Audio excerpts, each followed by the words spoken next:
Chris, you want me to run the controls? Perfect.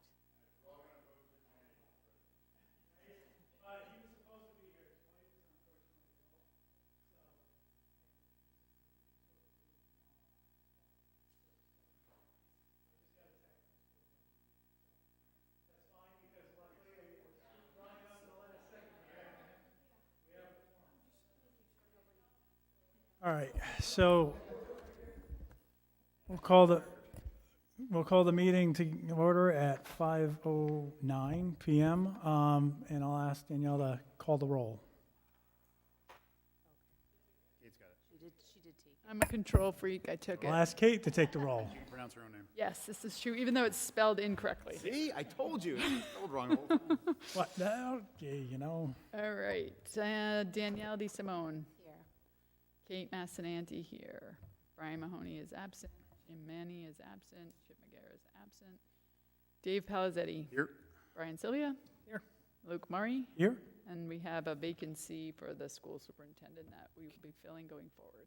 Okay, we'll move on to approval of meeting minutes. I don't have any for tonight. We didn't get them distributed. I'm also just coming off vacation, so I'm playing catch up, so bear with me. But we'll get some for the next meeting, although I am pleased to report that we are caught up, I believe to date, so that's good. Yes. Moving on to new business items, so any public correspondence, we've had limited correspondence that has been sent out. We'll talk a little bit in context of the website, how we're gonna handle correspondence moving forward. I think instead of batching it, we're gonna be looking at doing more of distributive, where kinda like the town council has, the email will be sent to each individual member, the members won't respond, but at least they'll get it individually from a distributed single source. Does that make sense? So that way, it's not relying on somebody to aggregate everything and put it out, because it definitely adds a burden.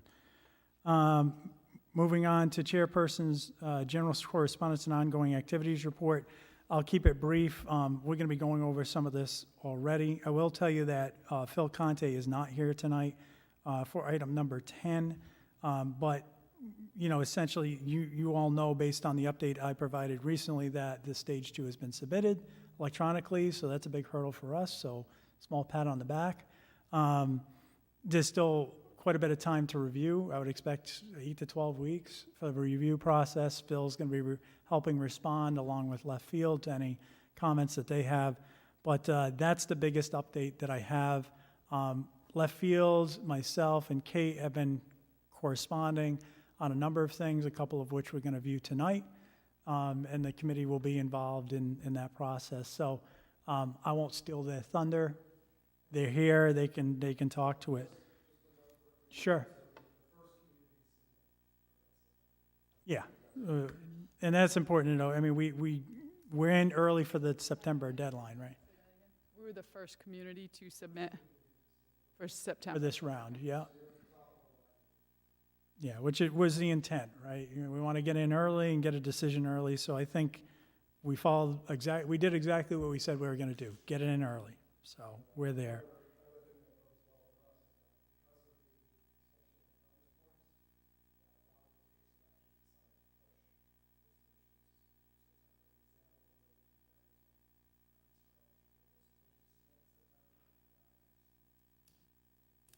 So just for the record, Chris, why don't you guys just come on up and sit with Yeah, us? please sit. Because, that way you can speak into the mic too, so. yeah, we'd like to keep it on the record.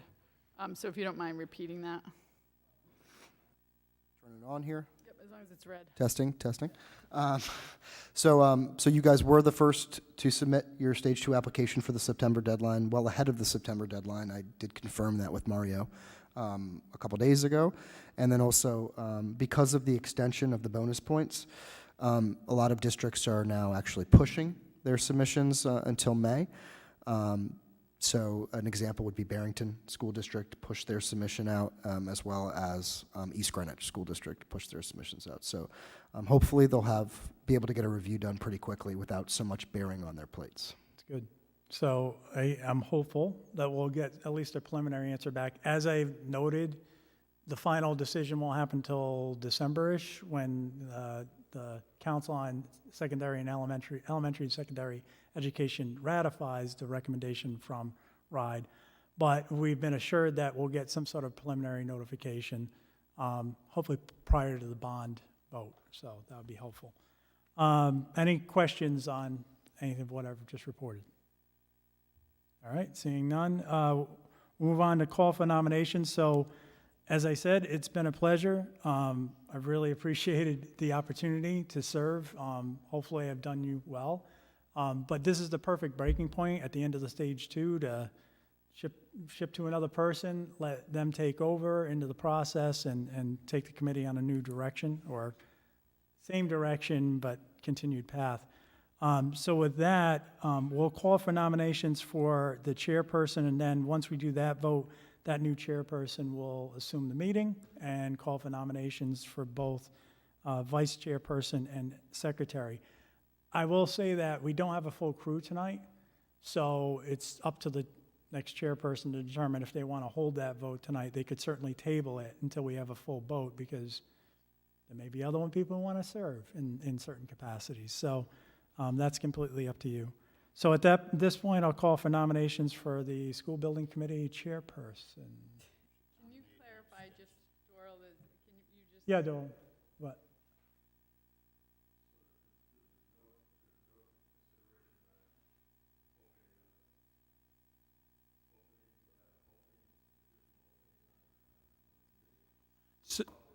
So the question is there any consideration of having additional openings? That's not under our purview.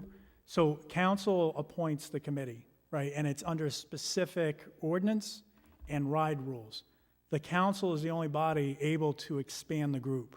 Like, I actually was the one, it would have been 8 people. I was the one person put on the committee in addition to the base minimum of 8 we had to have. So if you want to take that up, you'd have to take that up with council to ask them to see if they would be willing or want to expand the group at all.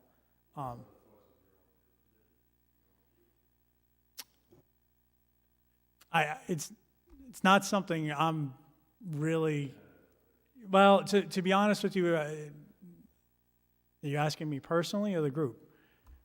I mean, we can put it to the group, but essentially, it's not something I think we should even go down the road on. I think if the council feels like things are not handled well, then it's under their purview to assign new people to this committee. I mean, my thought on it would be, Doral, is to, because I know of other community members who have interest and have expressed interest if there are openings. And we have the superintendent opening, but that's really the only one as far as from charter and RIDE regulation.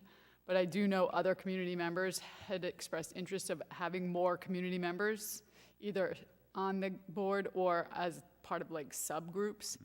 And again, I think it's something that should be formally submitted to town council and have it hashed out there instead of us.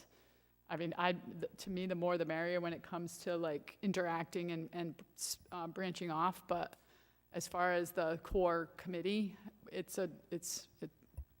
I don't know how that would look, but I think it would be up to the town council to. Yeah, no, I agree, Kate. I think there's a benefit of having community members on subcommittees. The issue we had last time through was this committee got so big they became they just couldn't function. They were just too big. So I think a small committee per charter is what I would support, but I am very in favor of subcommittees because we're going to need help as this thing gets going. We're going to need a lot of help. I would echo that. I mean, having served on a completely another building committee, which was larger, had 4 other community members on it, didn't necessarily make it better. It was different. I think the key aspect for the committee is to continue to listen and have listening sessions and bring people into the process. And I know a lot of the things that the community is bringing up now or have brought up is really going to be dealt with in the stage 3 process.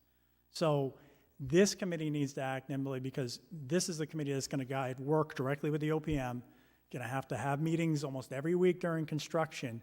You can't do that with 15 to 20 people. And the thing is, you open it up to some, how do you not open up to more? So having a subcommittee or making sure that we continue to put the call out and take that input is going to be extremely key in making sure that everyone feels heard. you don't have to be an official member of a committee for us to hear and synthesize information. So that would be my take on it. Because to Dave's point, we don't want to be quagmired down. So this is a real project now, and a lot of it's going to be about implementing. So, any other thoughts on that before I move on? Okay, so we kind of sidetracked there, but I do want to call for nominations for the next chairperson. Do I have any nominations? We nominate all the people that aren't here. You can. Together. They can't accept the nomination. I will nominate Kate for chairperson. Do I have a second? I will second that. Okay. We have a nomination for Kate Massananti for the next chairperson. Are there any other nominations? Going once, going twice. All right, we'll call for a vote. All those in favor? Aye. Any opposed? I'm abstaining. You're abstaining. Congratulations, Kate. So I will turn the, Gavel now? yeah, I'll turn the gavel over to Kate. She'll assume the meeting from here. Thank you, Kate. Where's the gavel? Steinberg. All right, so that was a motion by Dave, second by Danielle. I'm also the secretary, because that's how we roll here. All right, so I would like to actually table the next two, so for when we have a full committee. There are 3 people missing plus the superintendent, so 4 people. So I would, if it's okay with the will of the rest of everybody, I would like to put that off to next meeting so that everybody gets a say on I will those. make a motion to table items 6 and 7 on the agenda. I'll second that. All in favor? Aye. Those against? Motion passes. What is that? 5-0-0. All right. And Dave made the motion. And Luke seconded.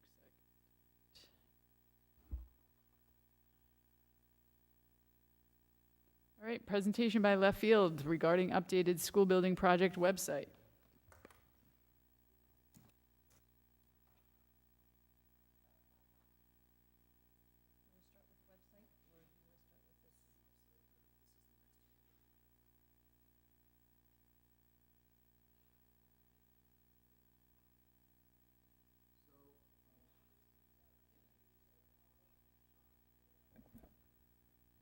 Hello, everyone. My name is Chris Spiegel. I'm an OPM Senior Project Manager with Left Field Project Management. We're under contract to help manage this project until the bond referendum.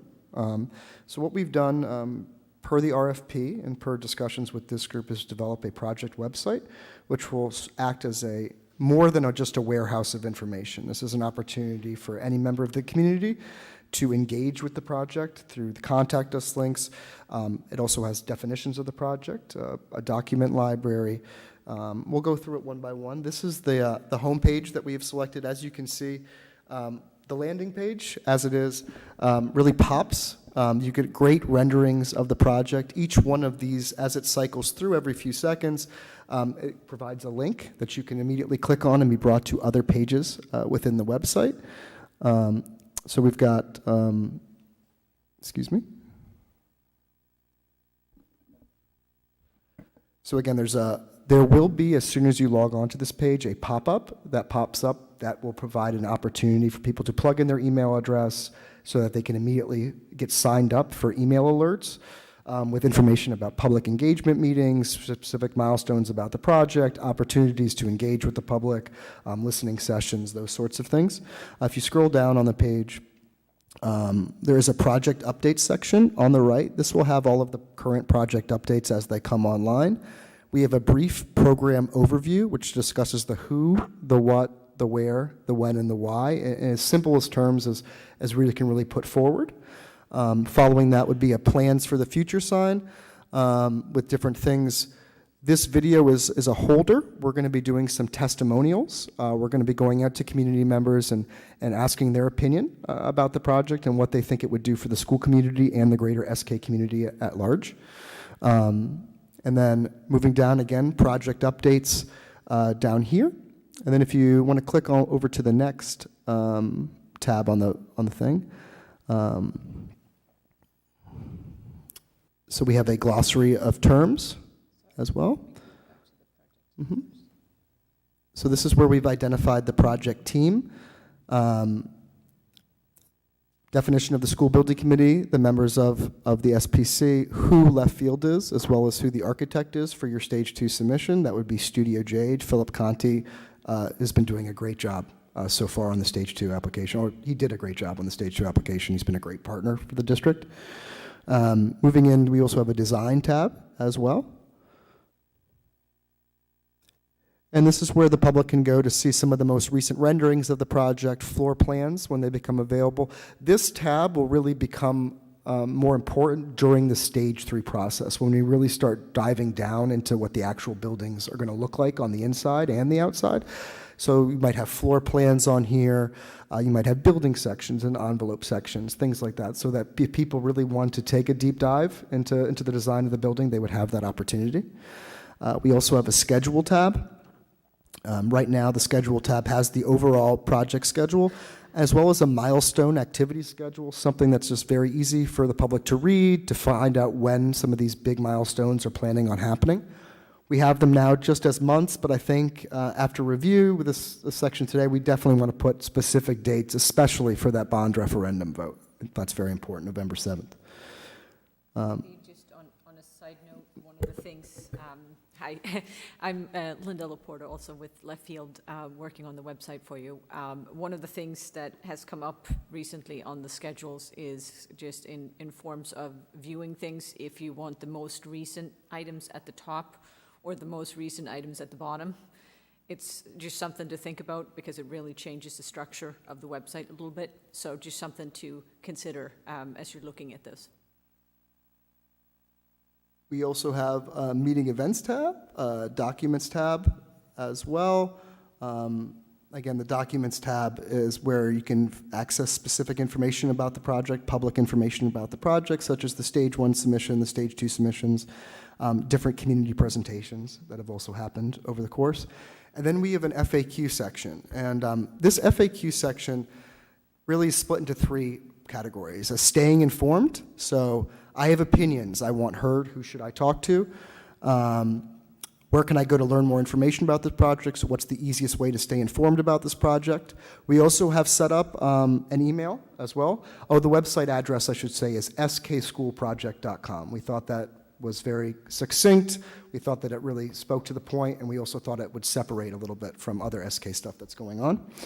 Other items we have in the FAQ are general questions about what the building committee is, what their process is, a timeline, costs, as well as what will happen to the existing school, a preliminary plan, which we're still working on a few other FAQs with this group's input about what we should put in there for the preliminary plan, and then of course the RIDE process, which we've tried to simplify.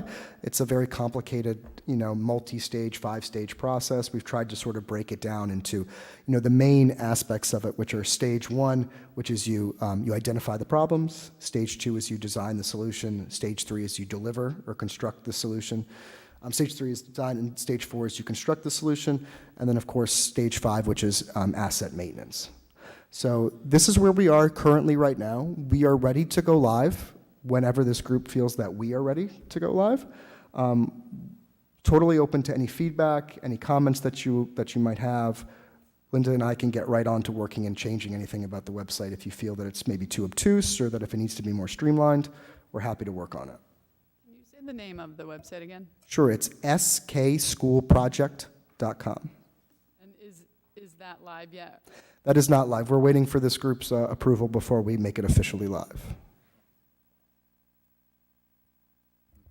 Can we get a link to the beta site so we could go through it? Sure. Yep. Absolutely. That'd be helpful. Kate, can I ask a couple? I was going to say, does anyone have any questions for?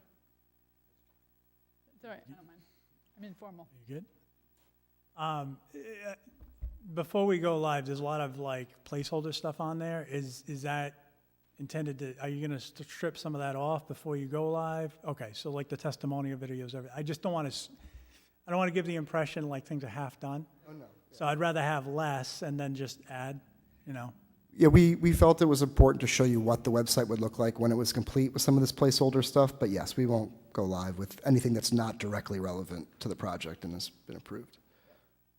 And then, There's always the option of putting more to come or something like that in the spots. They're just placeholders for the design purposes right now. I do want to say, and I think Kate can attest too, Kate and I saw the first website, and our initial comment was it was bland, right? It wasn't very punchy. We wanted to really put the center focus on the project, so I thank you for doing that. Obviously, the first thing you see is images, and it's more inspirational. It's very easy, a lot easier to navigate, I think, than the previous site, and I would urge you to just continue with that. Keep things very simple. Even with the FAQs, like I see some of the verbiage on there, and I haven't read it yet, but anything we can do to bullet point and keep the verbiage very succinct, because if they need more information, they can email us. But I also think that it's one of those things, people don't have a lot of time, especially viewing on the phone, so we just want to get that information as quick as possible. So kind of like I did with the opening section where I did the who, the what, the when, the where, the why, very succinct, just follow that up with the FAQs. That's no problem. I'll get on that right away. That's all I have, Kate. Anybody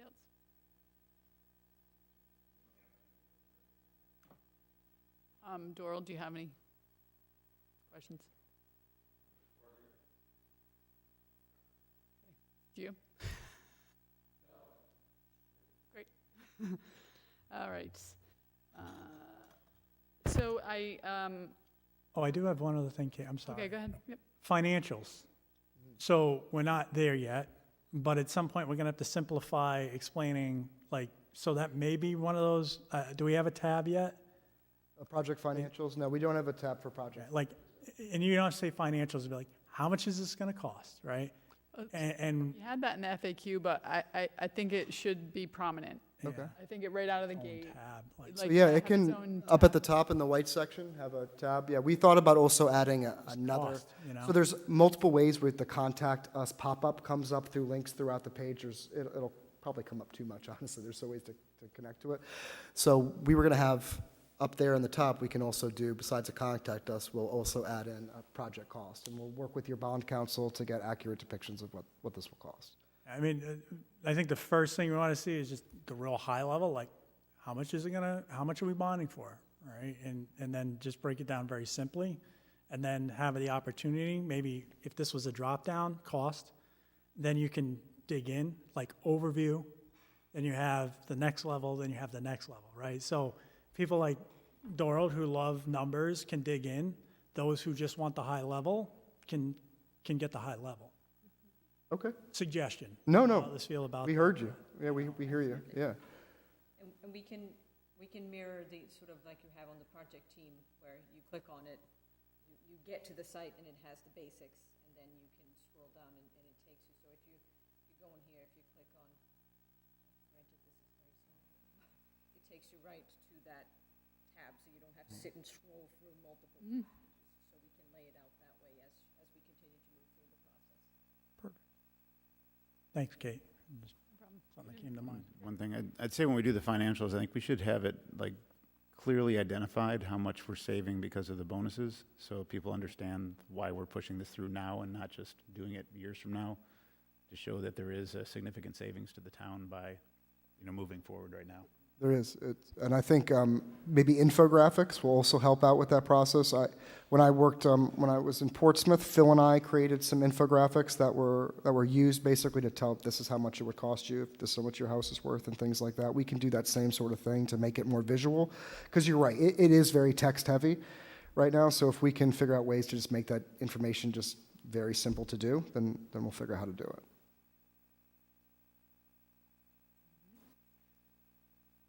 On to our next item, update regarding architect and construction manager RFPs and other updates from left field. Sure. So If you don't mind, we've only met a few of you so far in person, so we would just like to take about 5 minutes just to go through who Left Field is and basically what we signed up for.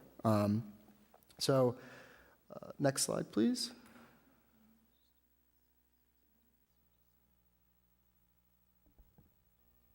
So this is the team that's assigned to this project, led by Principal Jim Rogers, who should be here actually any minute. He got caught up in some of that traffic. Myself, Chris Spiegel, the project director, Matt McBurney, your senior project manager, Lynn Stapleton, project advisor, Linda, our digital communications manager, Adele Sands, who, if you remember, is a former superintendent who went through a very large building project, and we think we'd like to bring her on board now, especially with this transition in superintendents, to see how she might be able to help. Carlos is our MEP specialist, Sally is our admin, and Bill McNally is the site representative who will be there every single day living in a trailer during construction. About us, we were established in 2007. We're locally owned, 35 employees, significant experience with high school and athletic fields. In fact, I don't think anybody really has the amount of high schools that we have. We have 7 under construction in Massachusetts right now and have completed some of the largest mission-specific facilities in New England. That's Jim right there, including like BMC Durfee School, things like that. Very, very large mission-specific schools. We have an office in Boston, Worcester, and Providence, where Linda and I were all day. And we are well-versed in community engagement and public communications. 75% of our business is from repeat clients, $2.3 billion in active projects, 97% employee retention, and 35% WDBE. And just some, like I said, a few examples of some of the high schools and athletic fields that we've done: BMC Durfee, Billerica, Agawam, Whittier Tech. These are all very, very large high schools, but the mission of the high school doesn't change from what SK is trying to do.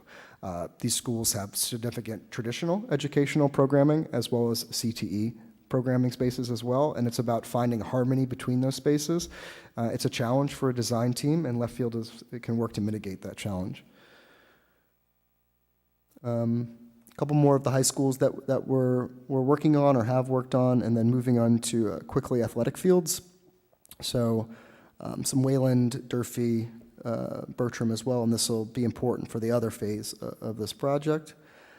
And then we did just want to talk about the conceptual timeline. This is what we presented in our interview as part of our proposal package to the district, and we just wanted to show where we currently are. So we have the OPM onboarding is complete on time.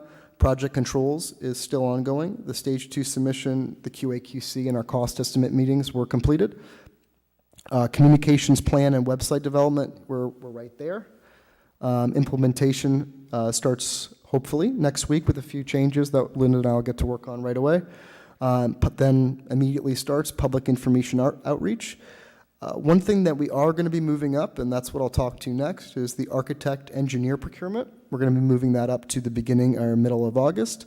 Owners, consultants, as well as CM are all being moved up within the schedule.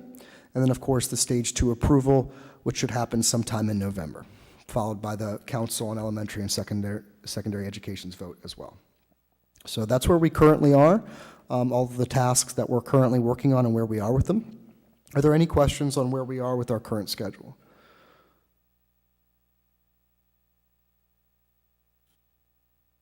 Chris, is this something that, once modified, we can put up on the website? Because I didn't mention it previously, but our existing schedule is starting to get stale. It is. Right, so, or we can weave this into maybe a larger scale to take us through the bond vote to modify the existing schedule. I can provide the schedule that was previously formulated. Yeah, we've got a copy of that, and I can absolutely switch it out. I can make it more, you're right, the other schedule is a little bit busy. There's a lot of information on there. A lot of it's over a year old at this point. So why don't we go ahead and create something like this for you based on that schedule, where we are from now until November, give it to you guys for review, and if you guys approve it, we'll get it right up on the website. It'd be helpful to the public, too, to kind of let them know what meetings are coming up, what our expectations are. Sure. And if we want, we can also put a column in here, a row in here also, which has an idea of when these... I just sent out I have no idea what just happened. We can also put the SBC meetings on there as well when they're currently scheduled for. I know sometimes things change, but it'll help give people an idea of when these things are coming on the calendar. I agree, this is a lot easier to digest for the general public. Okay. The other one for the people that want to dive into when the actual Mhm. meeting is good to have, but this is a nice overview. Yeah, and we'll definitely get it out to November, and we'll make those adjustments based on when we're bringing on our consultants. I believe that's the end of this presentation. And then I'd like to talk to you briefly about our procurement process for architect and owner's consultants, as well as the construction manager. So our first procurement that we have sent to you all for review is a RFQ, or request for qualifications, for architectural and engineering services related to this project. Per Rhode Island law, we can only go out for a qualification-based selection. That means that when these proposals come back, there will be no pricing included with them. In fact, we've put it very clearly in the proposal that if they include pricing, it is grounds for disqualification. The idea behind this law is that you're selecting an architect really based on what they can do for your district, as opposed to an architect based on price. And that's the intent of the Rhode Island general law that's out there. I have a lot of experience with these sorts of procurements. I think I counted on the car ride down here about 12 in the last 2 years, 3 of which have been for major projects like this. We're already generating a lot of interest. I've received a few phone calls from architectural firms that are interested in this work, and we're ready to go out for the RFQ as soon as your legal counsel, as well as your procurement officer, gives us the okay. We'll get that out there, and we'll start the process. It should take about 21 to 28 days for the proposal process, followed by interviews. We would strongly recommend that this group shortlists a number of firms and then interviews them as well, to just get a really better idea of team chemistry, what their specific ideas are for the project. And then one thing that Left Field does, which I haven't in my experience done with other OPM firms, is we really work with the committee to set a standardized set of questions that we'll send out to each group that really ask them to specifically comment on their proposal for SK. We don't want to see generic proposals. And we don't want to see, this is the same proposal that this architect gave us for Pawtucket, that they gave us for East Greenwich. We really want a proposal that is specific to SK, and we want their interviews to be specific to SK as well. So that's something that we'll also do, and that'll happen with the shortlisted firms. Again, we're ready to go live with this procurement, as soon as we get the word back, and we'll get it advertised per your purchasing office's recommendations. Have you already submitted that to our folks, and that is who?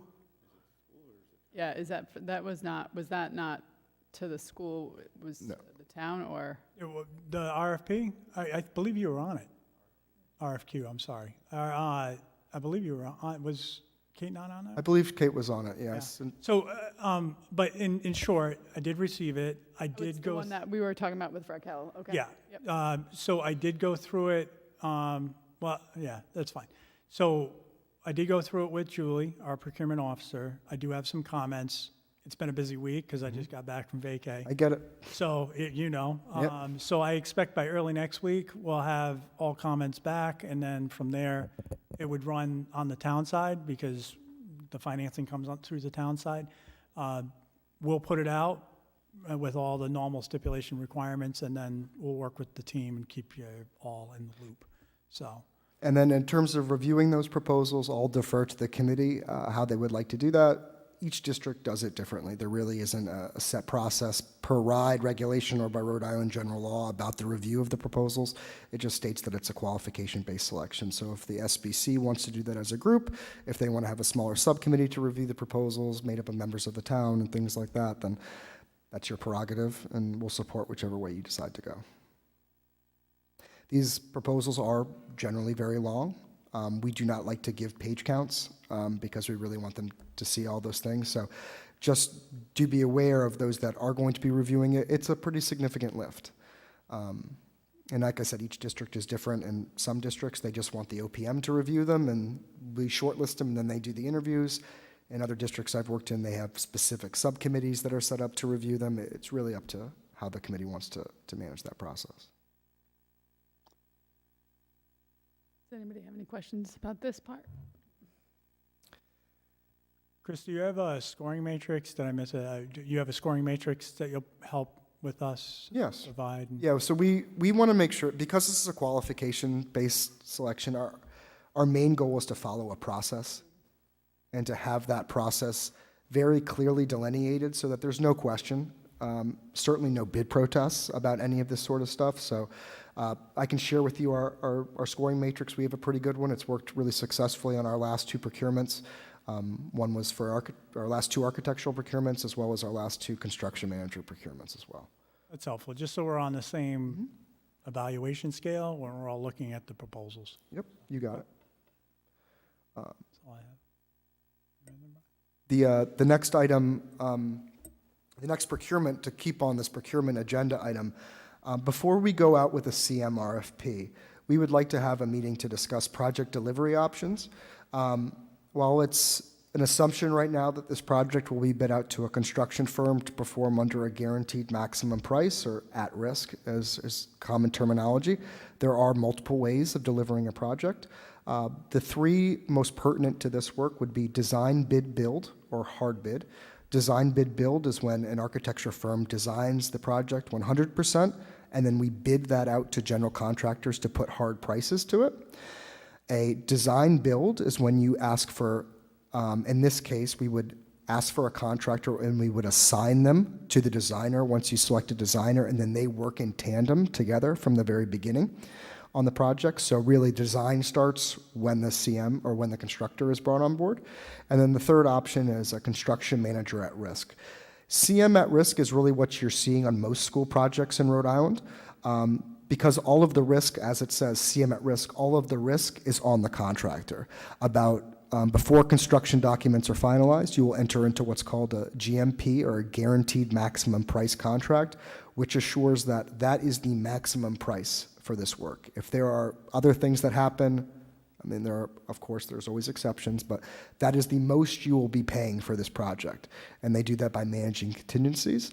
However, it's a much longer conversation. There's a lot of pros and cons to each, and we feel it would be relevant for us to provide a presentation to whichever the reviewing group it would be about the differences between design, bid, build, and construction manager at risk. So that would be our next request prior to issuing a constructor RFP, whether that be CMAR, design assist, or hard bid.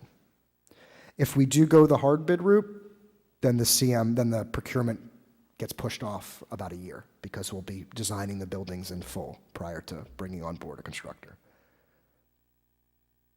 And just to remind the group, originally we had to have a constructor on board by December. However, because the legislative session pushed the bonus points back, we now have much longer to bring on, 6 months longer to bring a constructor on board. Having said that, if CM is the route that this group wants to go, I want to get them on board as soon as possible, because they're going to be a real tremendous asset to the design team when they're picking out materials, looking at sites, ways of building things, because we can get a lot of estimates, but really the constructor is the one who's going to tell us how much it's going to cost. So we want to bring them on board as soon as possible. The other procurements that we have lined up for this group to consider would be commissioning agent. That's a RIDE requirement to have a commissioning agent on board. We'd like to get them on board as early as possible so they can look at the design, the HVAC design, the electrical design, the plumbing designs, and look for efficiencies, ways that we can save money that maybe the architect is not thinking of. It's like having another set of eyes on your drawings. So that's a critical part, is getting a commissioning agent on board. We would also request an owner's environmental engineer. And basically the owner's environmental engineer is to provide all of the sort of DEM requirements for any of these projects. There's specific regulations surrounding where you can build schools and things like that. And they will manage that process, hold the public meetings related to that in the DEM project. So those are the two consultants that we feel should be brought on board as soon as possible. And again, as discussed, all of this hinges on a successful bond referendum, so all of these procurements will have that in mind. That if the bond doesn't pass, the project doesn't move forward, then we won't be on the hook for any money to any of these consultants. Chris? Move forward with the process with that as a contingent, is that, or do we wait for the bond and then? No, we can move forward. I mean, a project like this, you know, a lot of people are going to want to get on board right away. And, you know, and they'll just, the way that we'll provide the proposal will be very clear. We'll work with your procurement team and your, you know, procurement office, purchasing office on this to make sure that language is in there correctly. But they want to fill up their schedules. So even if they're not going to start for 4 months, they want to have that work in their back pocket and fill up their schedules. I don't see any issue with getting consultants on board before and just having a delayed contract signing, basically.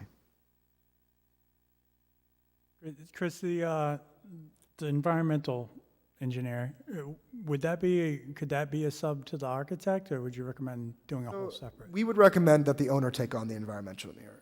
Other consultants, such as a geotechnical engineer, which sometimes go on the owner's, is managed by the owner, we would recommend that the architect take that one on board. So in the RFP, the design RFP that I sent out, it makes pretty clear which consultants you're going to be required to have on your team and which consultants the owner will have on their team. You absolutely can put the environmental engineer underneath the architect. However, because a lot of this is DEM and it has to do with specific to the town, we would recommend that the environmental engineer be an owner's consultant.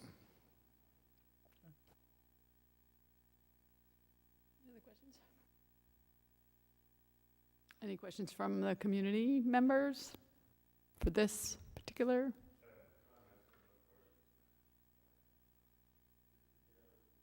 We are, yeah. I think we have one more agenda item, which I believe is going to be like 10 seconds, and then we'll open up for public comment.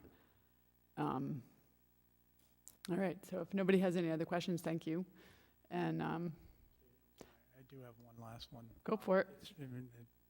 Doral sitting here reminds me of this. So Phil had done a little bit of prospecting on geothermal and looking at green energy and whatnot for the building design.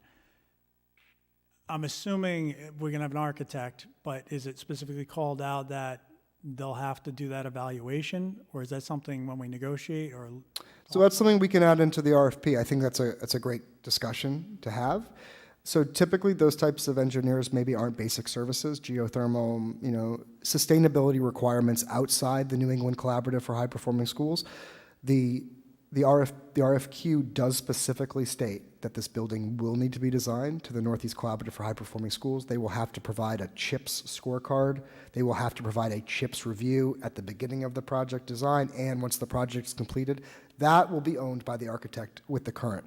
If we do expect them to, or do want them to do more in-depth investigations of things like geothermal or solar farming or something like that, that might be outside basic scope of services in the current RFQ. If we want to add that in, I'll add that in, absolutely.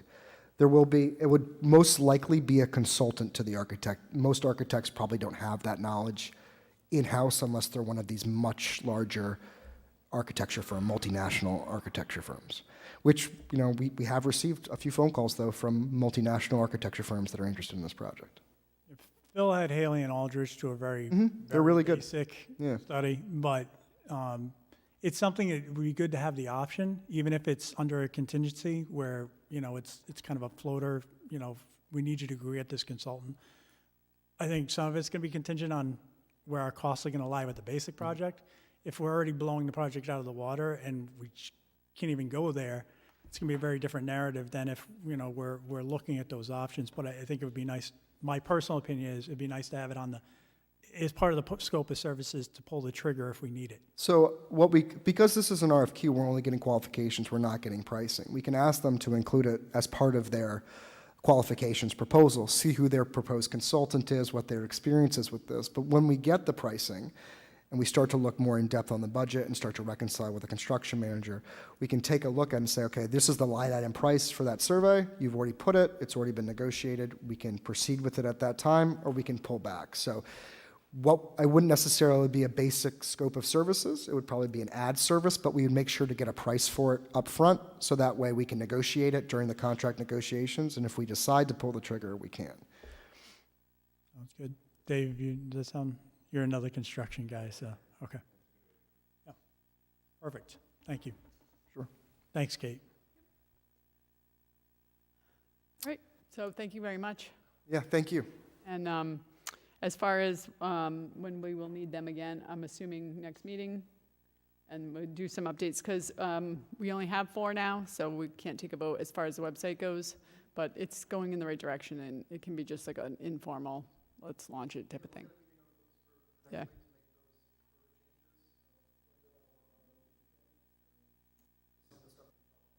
Yep. Yeah, and if we can have the current site link, that'd be great.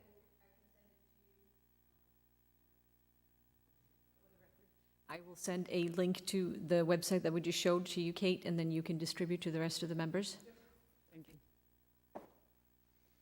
All right, the next item on the agenda is updates from Studio Jade regarding Rides Stage 2 review.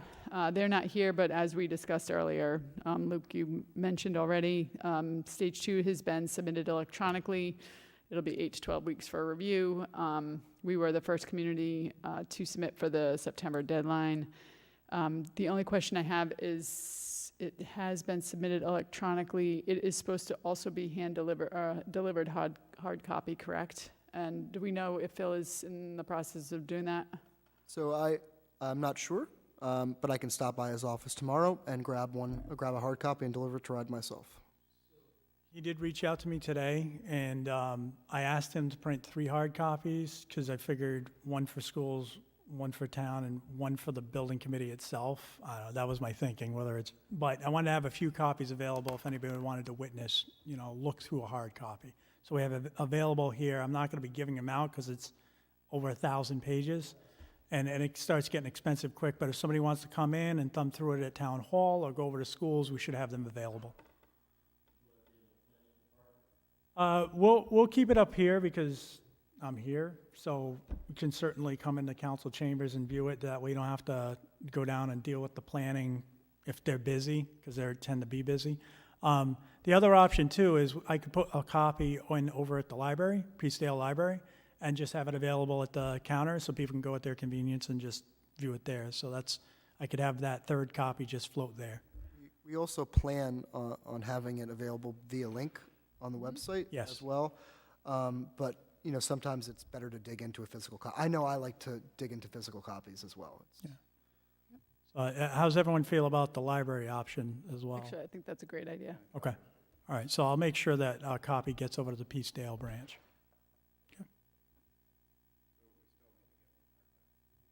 To Ride.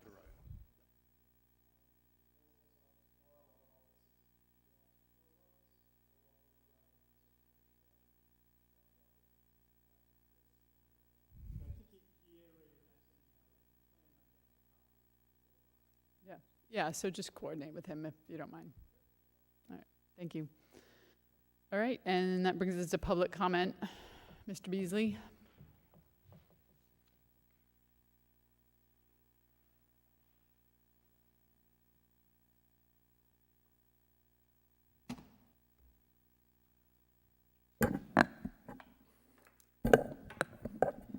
Doral Beasley.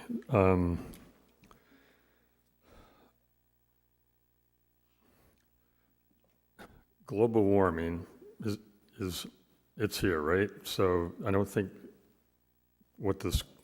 not only what this country's gone through in the last month, but what the world's gone through in the last month. Global warming's here.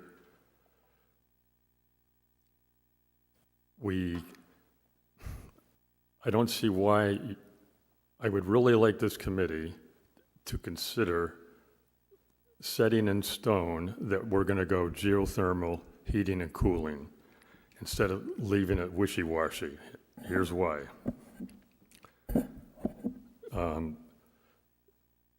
The estimate you got that Jade had done with that company was $1.7 million for 70 wells that would use a combination of ethylene glycol, I think, and water, medium in the pipes. 1.7 million. Those wells the average lifespan of a well field is 50 years, and the average lifespan of the mechanicals in the building for the geothermal is 25 years. I don't think you could come anywhere near that as far as sustainability with, if we were staying with fossil fuels, which in this community would be natural gas.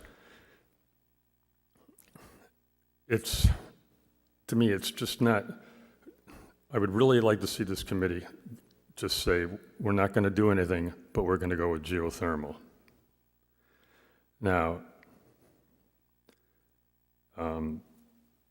my biggest concern with this project, after the fact that I still don't believe the $125 million is going to do it, especially since the United States bond rate, or United States financial rating was just downgraded in the last week from AAA to AA+, which has already raised interest rates throughout the country. I don't know where that's going to head in the future for the next 3 or 4 years. Hopefully they'll come down, but at some point we're going to have to pay the piper. If Mr. Conte said that Studio Jade often teams up with an architectural firm if they were to stay on board, they would team up with an architectural firm for the stage 3-4 portion of it. But whether or not that happens or not, I'm hoping that the architectural firms that you're going to contact or part of the proposal for an architectural firm that's going to be put out will be for firms that have some portfolio with net zero buildings, geothermal. I mean, in Massachusetts right now, a bunch of those, the latest school building projects are geothermal. I'm thinking of architectural firms like HFMH. They've done some Centerbrook in Connecticut. And then it goes to my next issue is money. I'm hoping that this committee, as we go forward, anytime if we start to run up against, I know it's still out, some time away, but if you come to a point where we're running up against the amount of money we have to what we want to do, before we take the $6 million we're going to need to fix the athletic complex on Curtis Corner, before we take that money and put it into the building, I'm hoping that you'll go back to the town council, because it was actually their responsibility to give you enough money to do this project right. I still don't agree with the fact that they stayed at 125. They should have done 150, because there was no monies left for any of other schools. Okay, now, so put it back in the town council's lap before you start downsizing the square footage of the building or use lesser quality materials.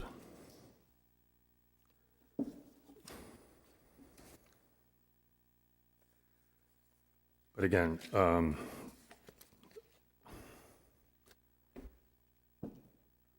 really hoping in the next, handful of meetings, I start to hear from this committee that we need to do whatever we can to come up with a net zero building, whether or not it's totally net zero. That's really not, to me, that's not really the ultimate goal. Sure, we'd like to be, but if we have enough money to put into something, it would be, to me, the best thing we could do would be put into geothermal heating and cooling, and then if you have any money left over at the end, you could think about throwing some solar panels on the roof. Thank you, Dorald.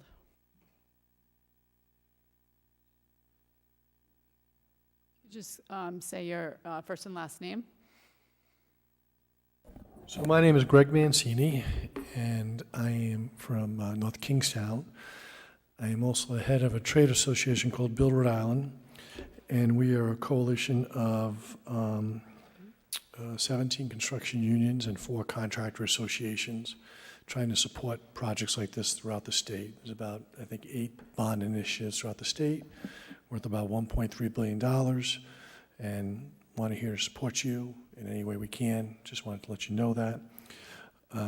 Coincidentally, I also a member of the North Kingstown Town Council, and in North Kingstown, we are also embarking upon an ambitious bond proposal. Having said that, I am recusing myself from the votes in North Kingstown because some people would say it's a conflict. So, but I've dealt with, or I've seen Left Field in action. Chris and his team, I think you made a great selection. I was not part of what North Kingstown selected, so we chose somebody else, but I think Left Field does a great job. I would encourage you to go CM at risk. If you go lump sum, I think you're going to have challenges getting your temporary state bonuses. So I would encourage you to do that. We are a resource for you. This gentleman before me talked about global warming. I know your bond is tight. One option you may want to consider is developing net zero or just green type heating and cooling systems through revenue bonds, because they end up may pay for them, so you may actually get savings. So something that you don't have to go out to the voters for approval. You're just going to have to justify the fact that if you make this investment, you will get a return in energy savings. That's all I have. I just want to introduce myself to you and say, if we have members, union members who live in your district, and whatever we can do to get them out to support your bond initiative, we will do. We'll try to support the community to do that also. So I don't know if you have any questions for me, but that's my... Does anybody have any questions for Mr. Mancini? No. Okay, Thank you so much. You're welcome. And he works for Left Field. So that's it for public comment. Scheduling of our next meeting.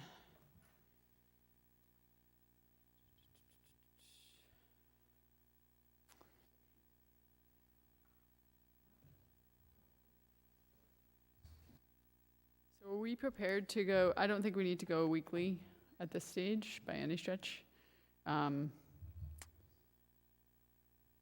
Do we want to squeeze one more in before the start of the school year? Be looking at the 17th, I would say the yes. 24th. Because we want to have that discussion on the CM at risk. Yep. And then there's going to be some cleanup items on RFQ and others, so.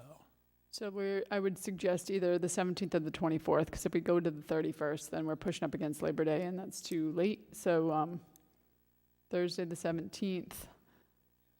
I'm good with that. All right. Do we want to adjust the time to be more conducive and convenient to the rest of our members? Or do we just want to stick with 5 p.m. because that's been our standard procedure? Yeah. Let me just check the calendar. Yeah, we could, it looks like it's open. Yeah. Yeah. I'm more concerned about the rest of the folks. You're right with 4:30? It's fine. All right. I think for most, it works within the workday because most others work for the town or schools, so. So let's see. Next meeting will be scheduled for August, what did I say, 17th at 4:30. And does that work for Left Field? All right. All right, and I'll accept a motion to adjourn. Second the motion? And we can't vote, so we're going to be Right. stuck here, fellas. Fine. We are It won't stuck matter. here. That's fine. You just adjourn. Thank you.